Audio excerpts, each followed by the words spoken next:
After Mariana Slocum and Florence Gerdell moved to Tsajalha, it rapidly became the mother church of the Bachajon area. The strong leader of the church was Domingo Mendez. Mariana and Florence were an effective team. Mariana and Domingo began translation of the New Testament, and Florence began medical care and the training of village medical workers. In March of 1960, pastoral candidate Francisco Gomez of Corralito was invited to visit the new congregations of Bachajon. We offered to go with him, and were accompanied by 2 young Tzeltal men, one on horseback and the other on foot. On our way out of the highlands, we stopped at Nazaret, where a new congregation was forming. Here Francisco helps them measure and mark the area where they will build their church building. Our trail eventually intersected with the road to Ocosingo. Here we are about to enter that small town. At Tsajalha, Helen was quickly dressed in Bachajon clothing, and Mariana informed us that Helen was to stay with her since Florence was not there. I was to accompany Francisco on his 2-week tour of several congregations.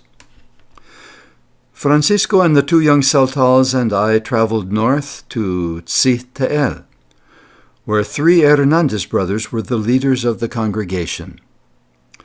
Pedro Hernandez was building himself a 2-story house. Another stop was made at Liquilhuitz, which had a bright and active group of new believers. They also had a prize bull, which was a combination of Cebu and Brown Swiss. We spent a week at Tsajalha, where Juan Gomez was being trained by Florence to be the medical worker. On our way back, we stopped at a congregation named Belen on the outskirts of Bachajon. Then on the day before Easter Sunday, we rode past Bachajon on our way to Tsajalha. Bachajon had the usual crosses at the entrance to town to protect them from evil spirits. From Bachajon, we took the road toward Ocosingo. Our horses appreciated a cool drink at a stream. And we did too. The Easter service at Tsajalha was held outside, since the crowd would greatly overflow the church. Several congregations sent choirs to provide the special music. Francisco and I had prepared the choir from Tsajalha. Helen felt right at ease there, although they were not as friendly as the Highland Tzeltals. Later, John Kempers visited Tsajalha to help in the planning for the construction of a new church building. An airstrip was carved out of the pine tree woods near Tsajalha. It is visible in the upper right corner. In addition to a dozen Tzeltal homes, the village now included a church, a school building, and a home for the missionaries. The dedication of the New Testament was a very special day at Tsajalha. There was good music from several choirs. The director of the Mexican Bible Society, Daniel Lopez de Lara, presented the first New Testaments to Mariana, Manuel Cruz, and Domingo Mendez. Several years later, we held an agricultural seminar at Tsajalha, with John Bode coming from the Chol Bible School to introduce some helpful modern agricultural methods. I translated for him. Mariana wanted Helen and me to continue the ministry at Tsajalha following their departure to Colombia, but we felt we were more needed to develop the Tzeltal Bible Center at the Buenos Aires Ranch. Juan Kempers assured Mariana that Reformed Church missionaries would be provided for the Bachajon area. Jim and Sharon Henneveld responded to the invitation. Here Sharon and Helen are waiting to enter the church, carrying Jonathan and Brenda.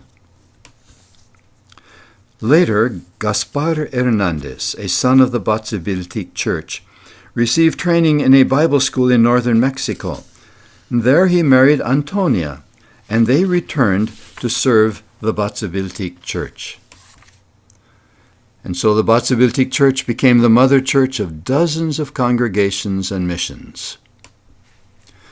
Petrona, the wife of Domingo Mendez, and her daughter are making some bread for a celebration. The bread was baked in a brick oven to the right of the picture. Jim and Sharon and Helen are on the trail to the airstrip. Jim and Sharon eventually left Tzajalha to join us and the Meyerings at the Tzeltal Bible School. Mariano Guillen later became the pastor of the Tzajalha Church. Gaspar Hernandez moved on to the Tsajalha Church. Meanwhile, the nearby town of Bachajon became a strong Catholic center, dedicated to stopping the advance of the evangelicals in the area.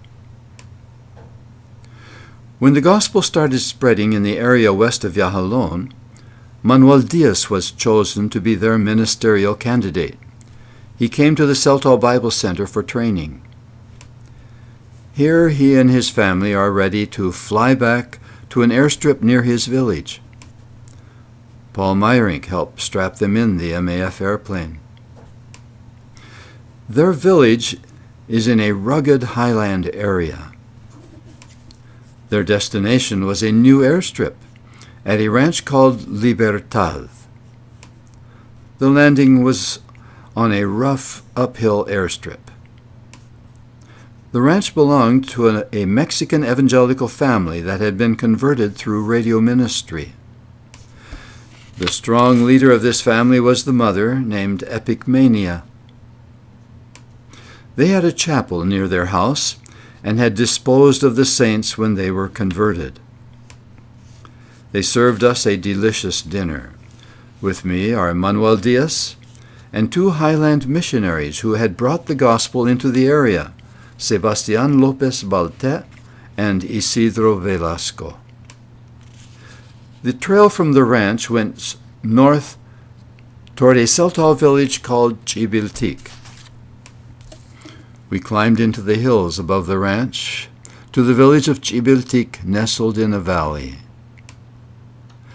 After our visit there, we climbed a steep trail to the top of a ridge.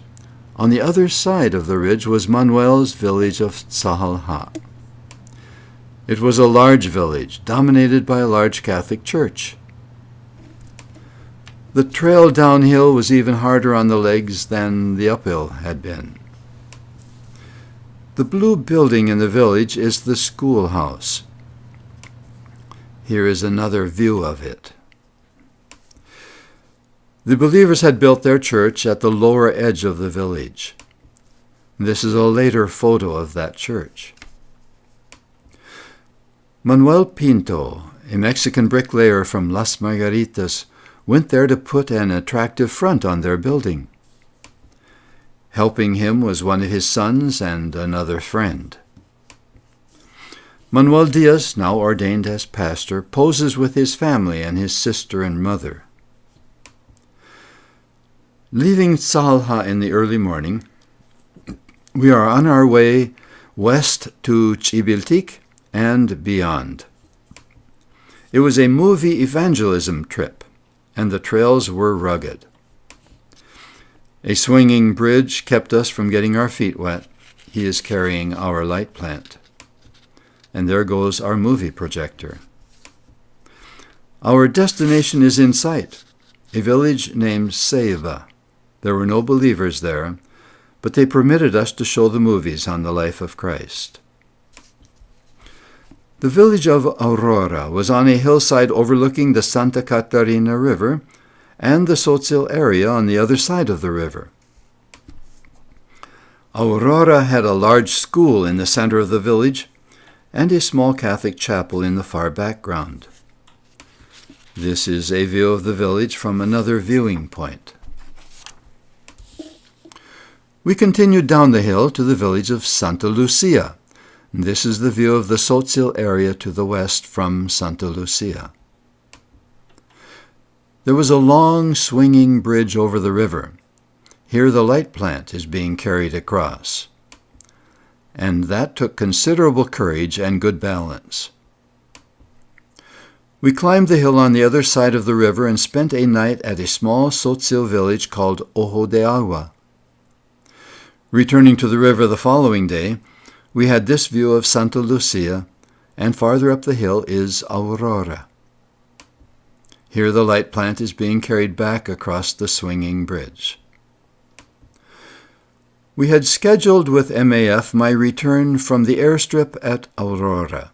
Here the MAF plane is swooping down to measure accurately the elevation of the lower part of the airstrip, so that on his approach he would be on the right elevation for landing.